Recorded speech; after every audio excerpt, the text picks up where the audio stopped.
The history of the phrase Roger, that is deeply rooted in military and aviation communication, and understanding its evolution, involves tracing the development of the phonetic alphabet and the use of radio communication. Here's a more detailed look at the history of Roger that. 1. The early beginnings. The phonetic alphabet. The story begins in the early 20th century, during the age of radio communication. Radio, as a mode of communication, was inherently prone to interference, which could distort voices and messages, making it difficult to understand. To overcome this, the need arose for a system that could ensure messages were received and understood despite the challenges of poor signal quality. In 1927, the International Radio Telegraphic Convention created a standardized phonetic alphabet to help clarify letters in radio communication.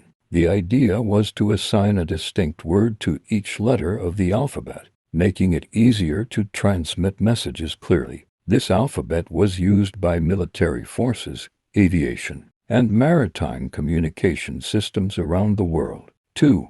The origin of Roger. The letter R was assigned the word Roger in the early versions of the phonetic alphabet. The selection of Roger was practical. It was easy to pronounce, distinguishable, and not easily confused with other words, even in noisy or unclear radio conditions. But why Roger? In the early 20th century, when the phonetic alphabet was being formalized, radio communication had become a critical tool for military operations. The word Roger was part of the American military's early radio communication system, and it soon became a standard word to confirm that a message had been received. It was understood to mean received and understood. Thus, Roger became shorthand for acknowledging receipt of a transmission. Important note: while Roger originated from the phonetic alphabet, its use as a confirmation signal in radio communication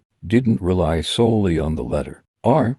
It simply became the accepted term in aviation and military contexts for confirming that a message had been received and understood. 3. The phrase Roger that emerges. Over time, the phrase evolved from the single word Roger to Roger that, especially in military and aviation circles. Roger that provided extra clarity, while Roger confirmed receipt of a message. Roger that specified understanding of the particular message that had just been delivered. In the context of military operations and aviation, the phrase was used in fast-paced, high-stakes environments. Pilots, soldiers, and operators had to be clear, concise, and quick in confirming that they understood instructions. Roger that became an efficient, universally recognized way to signal comprehension. 4. Widespread adoption and popularization. Roger that wasn't just used in military settings.